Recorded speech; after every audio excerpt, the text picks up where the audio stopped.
నమస్తే, welcome to PVB news. నేను మీ ఆదిత్య. ముందుగా బులెటిన్ హెడ్లైన్స్ చూద్దాం. మేడిగడ్డ ప్రాజెక్టుపై ప్రభుత్వం దృష్టి. ఇక ప్రాజెక్టును పరిశీలించేందుకు వెళ్లిన సీఎం బృందం. ప్రకటనల కోసం ప్రజాధనమా? ఇక ప్రజలపై అప్పుల కుప్పలిక ప్రశ్నించాలి. కేఏ పాల్ సంచలన వ్యాఖ్యలు. నీళ్ల కోసమే చర్చ. చలో నల్గొండ. ప్రజాగలంగా BRS voice. ఇక నీళ్ల కోసం లొల్లి షురు. సిరిసిల్ల మున్సిపల్ అధికారుల తీరుపై పద్మశాలి సంఘం అధ్యక్షుడు గోలి వెంకటరమణ ఆగ్రహం.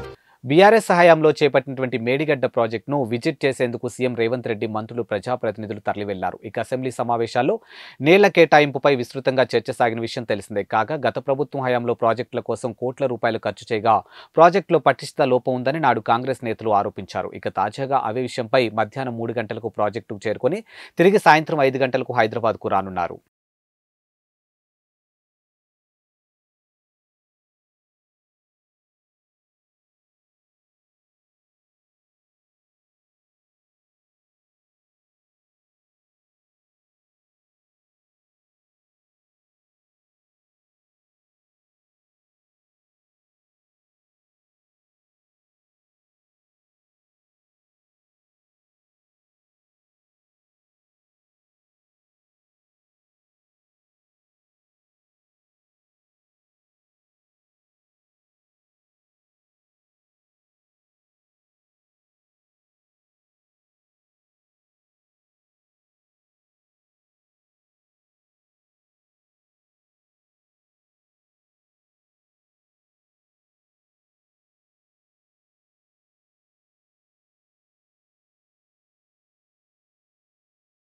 లక్షల కోట్లు ఖర్చు చేస్తున్నటువంటి ఏపీ ప్రభుత్వంపై ప్రజాశాంతి పార్టీ అధ్యక్షుడు కేఏ పాల్ ధ్వజమెత్తారు. ఇక ప్రకటనల కోసం లక్షల కోట్లు ఖర్చు పెట్టిన వైసీపీ నేతలు, ఉద్యోగులు, మహిళలకు ఇచ్చేందుకు డబ్బులు ఎందుకు లేవని ప్రశ్నించారు. మరోవైపు నేను సిద్ధమంటూ ప్రతి పోల్ కాలనీలో పోస్టర్లు ఏర్పాటు చేసినటువంటి ప్రజాధనాన్ని దుర్వినియోగం చేశారని ఆరోపించారు. ఇక మోడీ తొత్తులను ఓడించాలని సూచించారు.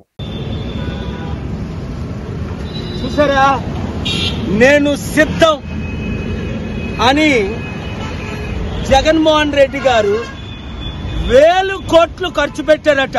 ఎక్కడ చూసినా ప్రతి పోల్కి, ప్రతి స్ట్రీట్ లో లక్షలు పోస్టర్స్, 1000 కోట్లు ఖర్చు పెట్టి, ఇది ప్రజాధనం దుర్వినియోగం కాదా? నిరుపేదలకు ఇవ్వడానికి డబ్బులు లేవు, మహిళలకు ఇవ్వడానికి డబ్బులు లేవు, అంగన్వాడీ వాళ్ళకి ఇవ్వడానికి డబ్బులు లేవు, టీచర్స్కి ఇవ్వడానికి డబ్బులు లేవు, శాలరీలు టైంకి ఇవ్వడానికి డబ్బులు లేవు, రోడ్లు వేయడానికి డబ్బులు లేవు, అభివృద్ధి చేయడానికి డబ్బులు లేవు. 10 లక్షల కోట్లు అప్పు చేసి వీళ్ళిద్దరూను రాష్ట్రాన్ని, దేశానికి అమ్మేశారు. పాలన రావాలి, పాలన మారాలి, చిత్తుగా మోదీ తొత్తుల్ని ఓడించాలి అంటే 7569441275 ప్రతి ఒక్కరికి ఈ వీడియో షేర్ చేయండి, మీడియా ద్వారా, సోషల్ మీడియా ద్వారా. Thank you very much. రండి, ఈ శనివారం 17 తారీఖు సాయంత్రం 6 గంటలకు ఆశీలమెట్ దగ్గర విశాఖపట్నం మన ఫంక్షన్ హాల్లో ప్రతి వార్డు నుంచి 100,000 మంది తయారవ్వండి. Thank you very much. ప్రతిపక్ష బీఆర్ఎస్ ప్రజాక్షేత్రంలో పోరాటం చేసేందుకు సిద్ధమైంది. ఇక ప్రజల కోసం వారి గొంతుకై నిలిచేందుకు హస్త్రాలను సిద్ధం చేస్తుంది. ఇక చలో నల్గొండ పేరుతో బీఆర్ఎస్ పెద్ద సభను తలపెట్టగా మాజీ సీఎం కేసీఆర్ ఈ సభకు ముఖ్య అతిథిగా రానున్నారు. ప్రభుత్వం, కేసీఆర్ ఎలా స్పందిస్తారన్న ఆసక్తి ప్రజల్లో నెలకొంది. మరోవైపు అసెంబ్లీ నీళ్ల కేటాయింపుపై సభలో వాడివేడి చర్చ సాగిన విషయం తెలిసింది. ఇక కాగా చలో నల్గొండ కార్యక్రమానికి తెలంగాణ భవన్ నుండి పార్టీ ఎంపీలు, ఎమ్మెల్యేలు, ఎమ్మెల్సీలు, మాజీ ఎమ్మెల్యేలు, పార్టీ సీనియర్ నాయకులు బయలుదేరి వెళ్లారు.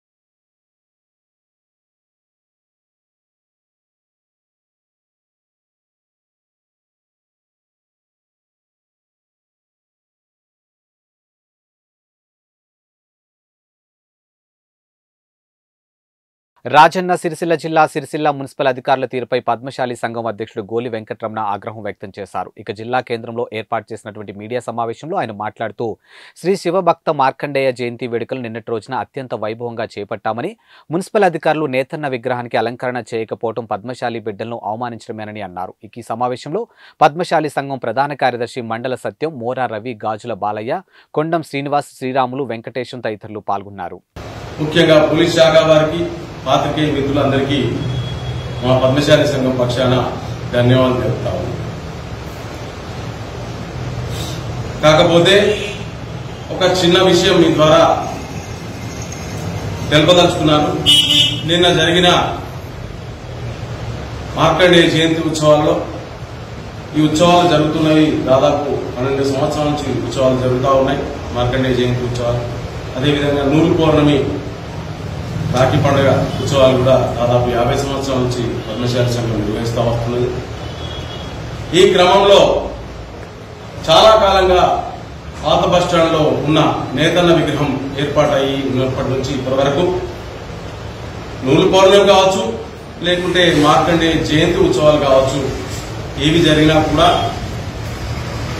ఆ జయంతి ఉత్సవాల కార్యక్రమానికి నేతన్న విగ్రహానికి అలంకరణ కార్యక్రమం ఉంటుండే. మరి ఎందుకనో నిన్న మున్సిపల్ శాఖ వారు ఆ నేతన్న విగ్రహాన్ని కనీసం కడగకుండా, కనీసం అలంకరణ చేయకుండా వదిలిపెట్టడం మా పద్మశాలీలందరికీ అవమానకరంగా భావిస్తున్నాం. మా నేతలందరినీ కూడా అవమానించినట్టుగా మేము భావిస్తున్నాం. ఎందుకంటే చాలా కాలం నుంచి ఈ జయంతి ఉత్సవాలు నిర్వహిస్తా వస్తా ఉన్నాం. ప్రతిసారి కూడా మున్సిపల్ శాఖ వారు ఈ నేతన్న విగ్రహానికి అలంకరణ కార్యక్రమం చేయడం ఆనవాయితీగా వస్తా ఉన్నది. కానీ ఎందుకని చేయలేదో మాకు తెలియదు. కానీ ఈ ఆఫీసర్లకు ఈ మధ్యకాలంలో పద్మశాల్యం అవమానించడం అలవాటైపోయింది.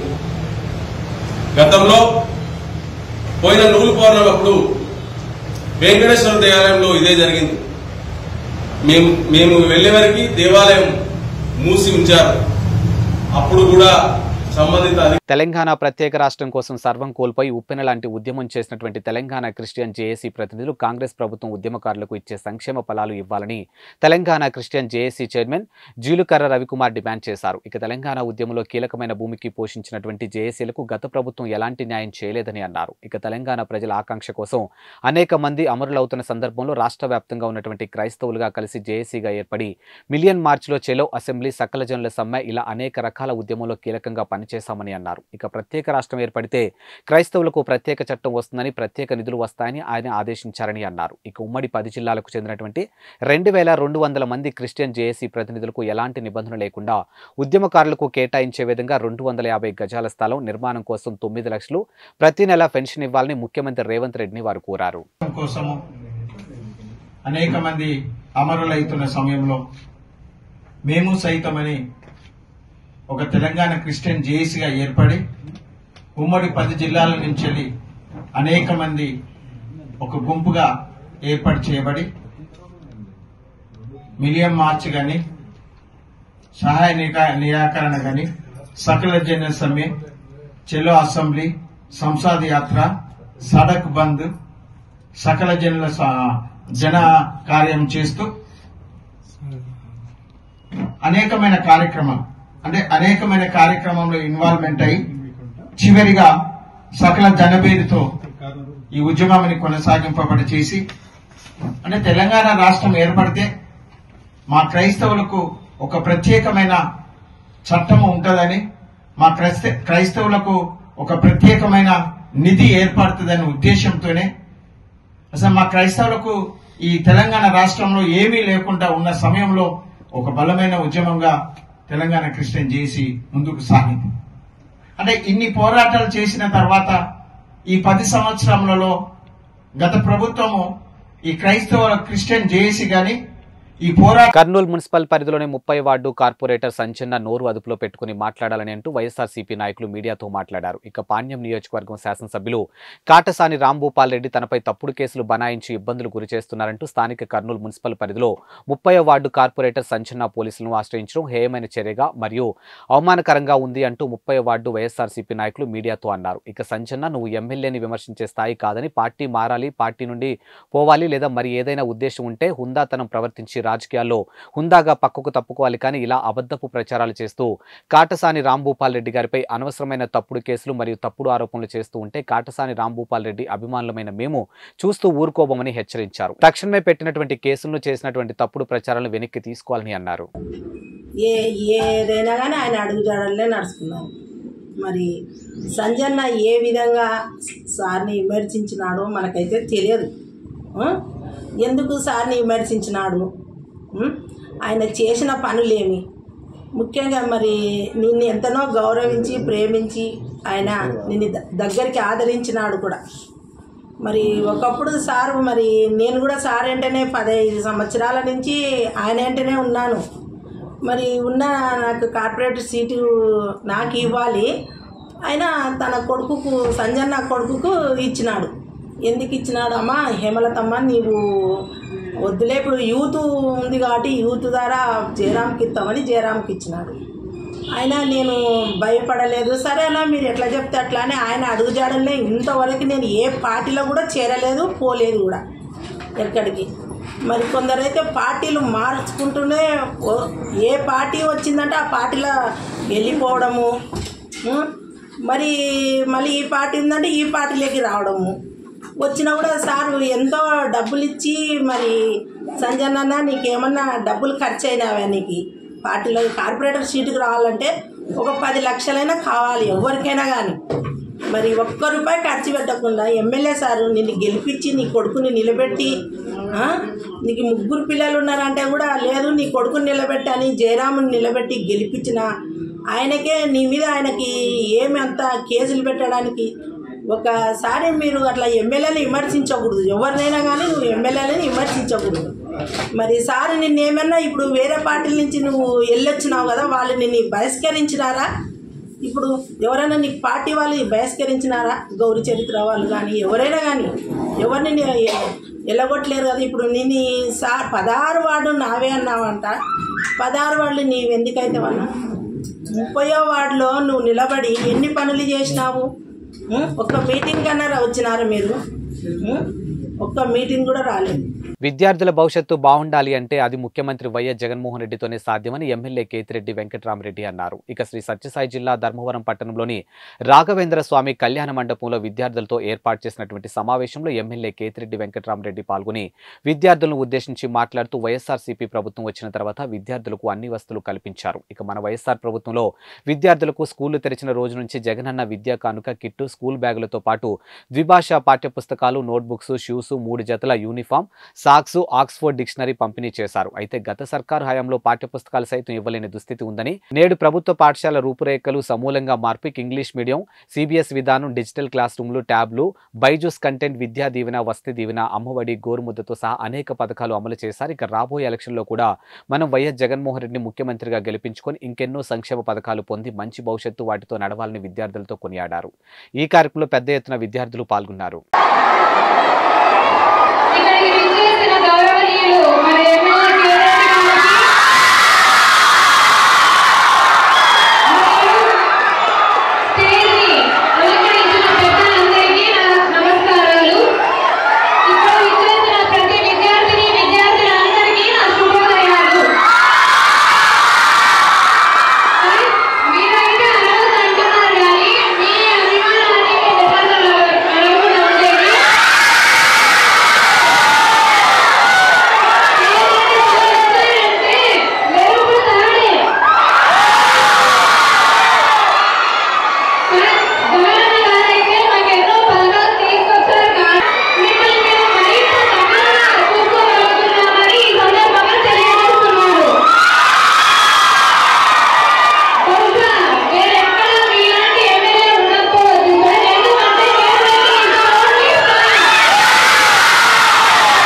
కాకినాడ జిల్లా ఏలేశ్వర మండలం సిరిపురం గ్రామంలో ఇళ్ల స్థలాల విషయంలో భారీ కుంభకోణం జరిగిందని జైభీంరావు భారత్ పార్టీ కాకినాడ జిల్లా వర్కింగ్ ప్రెసిడెంట్ బుంగా సతీష్ కుమార్ ఆరోపించారు. ఇక ఎమ్మెల్యే పర్వత పూర్ణచంద్ర ప్రసాద్ ప్రోద్బలంతో తక్కువ రేటు ఉన్నటువంటి భూమిని ఎక్కువ రేటుకి కొనుగోలు చేశారని అన్నారు. ఇక మంగళవారం జిల్లా అధికారులు ఫిర్యాదు చేశారు. ఇక అనంతరం ఆయన విలేకరులతో మాట్లాడారు. పేదల కోసం ఊరికి దూరంగా నివాసయోగ్యం కాని ముంపు ప్రాంతాల్లో ప్రజల ఇష్టంతో సంబంధం లేకుండా స్థలాలు కొనుగోలు చేశారని అన్నారు. ఇప్పటి వరకు ఆ స్థలమే ప్రజలకు చూపించకుండా పట్టాలిచ్చి ఇప్పుడు కొత్తగా రిజిస్ట్రేషన్ ప్రక్రియ ప్రారంభించడం ప్రజల్ని మోసం చేయడమేనని అన్నారు. ఇక ఎలక్షన్లో ప్రజల్ని మభ్యపెట్టే ప్రయత్నమని మేనిఫెస్టోకి మోసపోవద్దని ప్రజలకు సూచించారు. ఇక ప్రజల్లో ఇళ్ల స్థలాలపై పూర్తిగా వ్యతిరేకత ఉందని, ఎక్కువ విలువ చేసే స్థలాన్ని వైసీపీ ప్రభుత్వ కార్యకర్తలకు కట్టబెట్టి మిగతా వారిని ఊరికే చివరన నెట్టివేశారని, ఇది ముమ్మాటికి కుల వివక్షత అని తెలిపారు. ఇక దీనిని ప్రజలు వ్యతిరేకించాలని పిలుపునిచ్చారు. మీడియా మిత్రులకు నమస్కారం. నా పేరు బొంగా సతీష్ కుమార్, జైభీంరావు భారత్ పార్టీ కాకినాడ జిల్లా వర్కింగ్ ప్రెసిడెంట్ని, అలాగే పెద్దాపురం నియోజకవర్గ ఇన్ఛార్జిని కూడా. అయితే ఈరోజు కలెక్టరేట్లో ఒక రెఫరెండం ఇవ్వడం జరిగింది. గతంలో వైసీపీ ప్రభుత్వం ఇళ్ల స్థలాల విషయంలో ప్రభుత్వం వచ్చిన దగ్గర నుంచి కూడా మాయమాటలు చెప్పి మసిపూసి మారేడుకాయ చేస్తూనే ఉంది. అలాగే కాకినాడ జిల్లా ఏలేశ్వరం మండలం సిరిపురం గ్రామంలో ఇళ్ల స్థలాల విషయంలో కూడా భారీ కుంభకోణం జరిగిందని చెప్పుకోవాలి. ఎందుకంటే ఎక్కువ రేటు కొనుగోలు చేసి తక్కువ రేటు ఉన్న భూమిని ఎక్కువ రేటు కొనుగోలు చేసి ప్రజలకి మభ్యపెట్టి అక్కడ కొనుగోలు చేసిన విషయంలో అవకతవకలు ఏర్పడ్డాయని చెప్పేసి మేము గతంలో కూడా అనేక మార్లు చెప్పడం జరిగింది. అయినా కానీ ప్రజల యొక్క మన్ననలు తీసుకోకుండా, ప్రజల యొక్క ఇష్టంతో సంబంధం లేకుండా రెవెన్యూ డిపార్ట్మెంట్ వారు, అక్కడ ఉన్నటువంటి శాసనసభ్యులు పర్వత ప్రసాద్ గారు కూడా కుమ్మక్కయ్యి అధిక కుంభకోణం చేశారని, అవకతవకలు ఏర్పడ్డాయని చెప్పేసి చెప్పడం కూడా జరిగింది.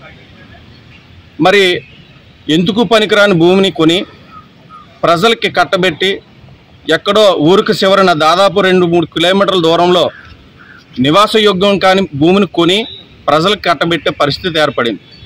వైసీపీ కార్యకర్తలకేమో ఊరికి ఆనుకుని ఒక 50 ఇళ్ళ వరకు ఇవ్వడం జరిగింది.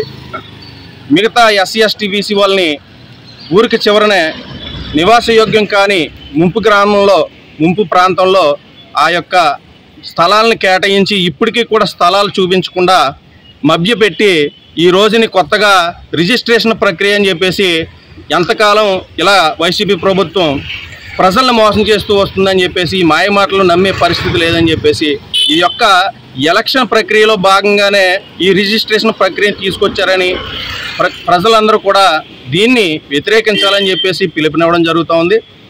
ఖచ్చితంగా దీన్ని ఎదుర్కోవాలి. అలాగే పక్కన ఎర్రవరం గ్రామంలో కూడా అనేక మార్లు మేము ఫిర్యాదు చేయడం కూడా జరిగింది. అది కూడా గుంటూరు జిల్లా మంగళగిరిలో డాక్టర్ వైఎస్ఆర్ మరియు ప్రగాఢ కోటయ్య చేనేత భవనం ప్రారంభమైంది. 6 కోట్ల రూపాయల ఖర్చుతో నిర్మించినటువంటి ఈ భవన సముదాయాన్ని ఎంపీ విజయసాయిరెడ్డి ప్రారంభించారు.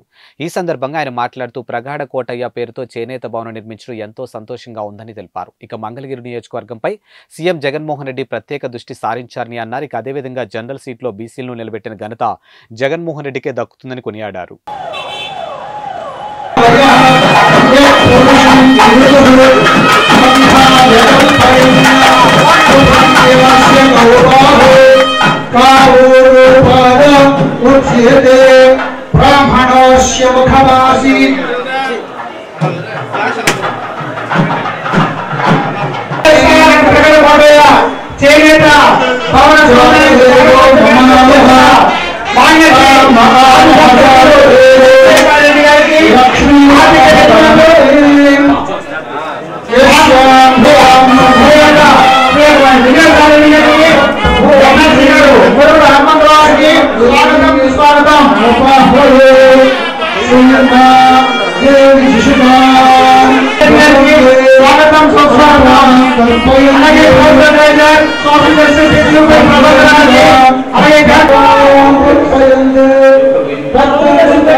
కూడా రాజ్యాంగ పదవుల్లో కానీ లేకుంటే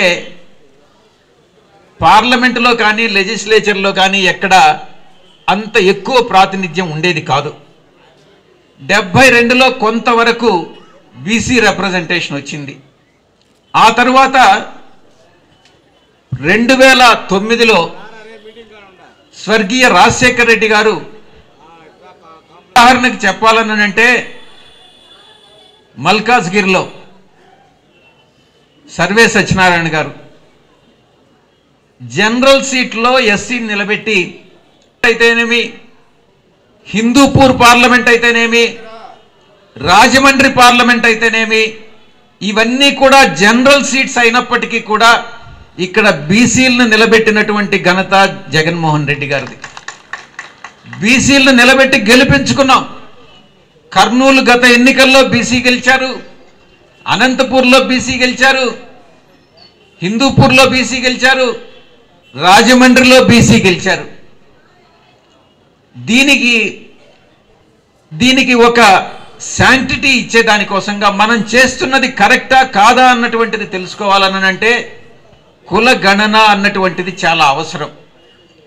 అందుకే ఒక సంవత్సరం క్రిందట ఈ యొక్క క్యాస్ట్ సెన్సస్ కి పల్నాడు జిల్లా దాచేపల్లిలో కీచక పోలీస్ వ్యవహారం బయటకు వచ్చింది. ఇక దాచేపల్లి పోలీస్ స్టేషన్ కు చెందినటువంటి కానిస్టేబుల్ వెంకట్ నాయక్ లైంగిక వేధింపులకు పాల్పడ్డాడని పట్టణానికి చెందినటువంటి వివాహిత ఆరోపిస్తుంది. ఇక తన భర్తను పోలీస్ స్టేషన్ లో పెట్టడంతో పాటు కొట్టాడని, తన పాప ముందే తనపై లైంగిక వేధింపులకు పాల్పడ్డాడని వాపోయింది. ఇక తాను 3 నెలల గర్భిణీ ఉన్న సమయంలో వేధింపులకు పాల్పడడంతో తన గర్భాన్ని కోల్పోయానని మహిళ ఆవేదన వ్యక్తం చేస్తుంది. ఇప్పటికైనా ఉన్నతాధికారులు స్పందించి కీచక పోలీస్ పై చర్యలు తీసుకోవాలని డిమాండ్ చేస్తుంది. వెంకట్ నాయక్ అనే అతను, నేను ఇక్కడ నారాయణపురంలో రెంటుకుంటుంటే మా హస్బెండ్ పోలీస్ స్టేషన్లో కేసు అయి ఉంటే మా ఇంటికి వచ్చాడు. వచ్చిన ఫస్ట్ 4-5 డేస్ బాగానే ఉన్నాడు. తర్వాత నన్ను అది ఇది మీ హస్బెండ్ మీద అన్ని కేసులు ఉన్నాయని చెప్పేసి నన్ను, నా పాపని భయభ్రాంతులకు గురి చేసి సెక్సువల్ హెరాస్మెంట్ చేసి దానివల్ల నాకు ప్రెగ్నెన్సీ కూడా అబార్షన్ అవ్వడం అనేది జరిగింది. నేను ఎస్పీ ఆఫీస్కి వెళ్ళినా కానీ నాకు న్యాయం అనేది జరగలేదు. ఇక్కడ ఎస్ఐ గారిని, సిఐ గారిని సంప్రదించినా కానీ ఎస్ఐ గారి దగ్గరికి వెళ్తే సిఐ గారి దగ్గరికి వెళ్ళమని, సిఐ గారి దగ్గరికి వెళ్తే డిఎస్పీ గారి దగ్గరికి వెళ్ళమని చెప్పేసి ఒకళ్ళ మీద ఒకరు చెప్పుకుంటున్నారు. ఎందుకంటే వీళ్ళు ఒకే డిపార్ట్మెంట్ కాబట్టి నాకు అనేది ఎటువంటి న్యాయం అనేది జరగలేదు. దయచేసి ప్రెస్ వాళ్ళ వల్ల అయినా కానీ నాకు న్యాయం జరగాలని కోరుకుంటున్నాను. అలాగే చాలా మంది ఆడపిల్లల్ని అతను అలా చేశాడని చెప్పేసి నాకు తెలిసింది. ఇలానే కేసుల్లో ఇచ్చేసి ఆడపిల్లల్ని వాడుకోవడం అనేది జరిగింది. చిన్న పాప ఉందని కూడా ఆలోచించకుండా నన్ను చాలా ఇబ్బంది పెట్టున్నారు. దయచేసి నేను ఒకటే కోరుకునేది, నాలాగా ఎవరో ఆడపిల్లలు అనేది ఇబ్బంది పడకూడదు. వెంకట్ నాయక్ని శిక్షించాలని కోరుకుంటున్నాను. సోషల్ మీడియాలో వస్తున్నటువంటి కథనాలను ఖండించినటువంటి సిఐఓ విశ్వవిద్యాలయంలో అసాంఘిక కార్యకలాపాలు జరిగినట్లు సోషల్ మీడియాలో హల్చల్ తాడేపల్లి పోలీసుల పేరుతో ఫేక్ న్యూస్ చక్కర్లు కొడుతూ ఉన్నాయి. ఇక సోషల్ మీడియాలో వచ్చే కథనాలను ఎవరూ నమ్మవద్దని తెలిపిన సిఐ మధుసూదన్ రావు 2 రోజుల క్రితం ఓ విద్యార్థి హాస్టల్పై నుంచి దూకి ఆత్మహత్య చేసుకున్నారు. ఇక కేసు నమోదు చేసి దర్యాప్తు చేపట్టాం. సోషల్ మీడియాలో అబద్ధపు ప్రచారాలు వస్తున్న సందేశాలను అలా ప్రచారాలు చేసే వారిపై చట్టపరమైన చర్యలు తీసుకుంటామని తెలిపినటువంటి సిఐ మధుసూదన్ రావు. కేఎల్ యూనివర్సిటీలో 2 డేస్ ఒక కుర్రవాడు బిల్డింగ్ మీద నుంచి దూకి చనిపోవడం జరిగింది. దానికి సంబంధించి ఒక న్యూస్ వైరల్ అవుతూ ఉంది. 2 అబ్బాయిలు ఒక అమ్మాయిని చంపేసి బ్యాగులో పెట్టేసి కాలేజీలోకి తీసుకొని వచ్చారు.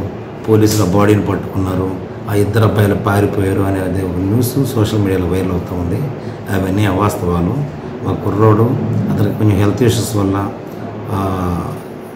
11th ఫ్లోర్లో నుంచి దూకి చనిపోయినట్లుగా మేము ఒక ఎఫ్ఐఆర్ కట్టుకొని ఉన్నాము. దానికి సంబంధించి ఇన్వెస్టిగేషన్ జరుగుతూ ఉంది. అది తప్ప 2 కుర్రాళ్ళు ఒక అమ్మాయిని చంపడం కానీ, బ్యాగులో పెట్టుకొని పోవడం కానీ, ఆ బ్యాగును పోలీసులు పట్టుకోవడం కానీ, కుర్రాళ్ళు పారిపోవడం కానీ ఏం జరగలేదు. అది అవాస్తవాలు. అలాంటి ఫేక్ న్యూస్ నమ్మొద్దు. దాంట్లో ఎటువంటి అనుమానం వ్యక్తం చేయలేదు. ఎందుకు చనిపోయాడని అడుగుతూ ఉన్నారు. అది ఇన్వెస్టిగేషన్ జరుగుతూ ఉంది. వాస్తవాలు బయటకు వస్తాయి. తండ్రికి సంబంధించి అనుమానాలన్నీ నివృత్తి చేయడానికి సీసీ కెమెరాస్ చూపించడం జరిగింది. నైట్ 1:09 ప్రాంతంలో అబ్బాయి ఒక్కడే సెల్లార్లో కూడా దూకే వైపుకి వెళుతున్నట్టుగా సీసీ కెమెరాలో రికార్డ్ అయి ఉంది. అలాగే ఆ అబ్బాయి అంత ముందు రోజు కూడా తండ్రితోటి 2-3 రోజుల నుంచి షివరింగ్ తోటి బాధపడుతూ తండ్రికి కాల్ చేసి రమ్మని అడుగుతూ ఉన్నాడు. తండ్రి రేపు వస్తానని వాయిదా వేస్తూ ఉన్నాడు. అంతవరకు అయితే ఇన్వెస్టిగేషన్ తెలిసింది. ఫర్దర్ ఇన్వెస్టిగేషన్, సైంటిఫిక్ ఇన్వెస్టిగేషన్ అవన్నీ జరుగుతూ ఉన్నాయి. త్వరలో ఇన్ఫర్మేషన్ చెప్తాం. శ్రీ సత్యసాయి జిల్లా పుట్టపర్తి విమానాశ్రయం చేరుకున్నటువంటి మాజీ ముఖ్యమంత్రి చంద్రబాబు సతీమణి నారా భువనేశ్వరికి ఘన స్వాగతం పలికిన మాజీ మంత్రి పల్లె రఘునాథ్ రెడ్డి, మాజీ ఎంపీ నిమ్మల కృష్ణప్ప, మాజీ ఎమ్మెల్యే పార్థసారథి, పరిటాల సునీతమ్మ, సవితమ్మ, బండారు శ్రావణి, టీడీపీ ముఖ్య నాయకులు విమానాశ్రయం నుంచి రోడ్డు మార్గాన నిడిమామిడి బయలుదేరినటువంటి నారా భువనేశ్వరి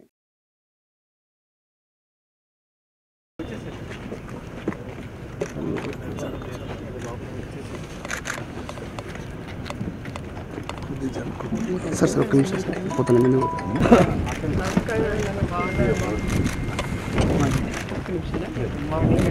లైన్లో ఉంటే బాగుంటుంది ఇద్దరు మధ్యలో తిరిగి రండి సార్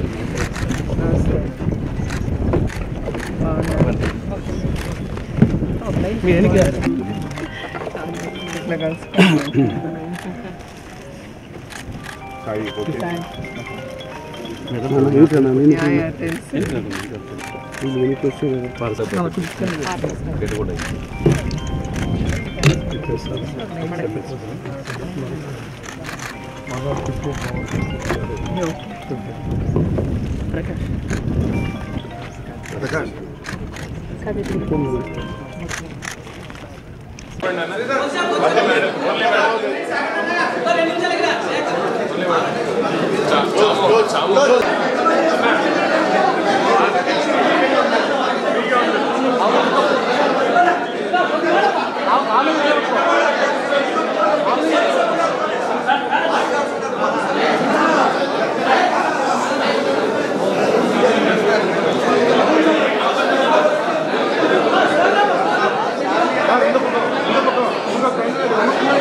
ఇవి వాల్టి బులెటిన్ అప్డేట్స్. మరో బులెటిన్తో మళ్ళీ కలుద్దాం. అంతవరకు సెలవు. నమస్కారం.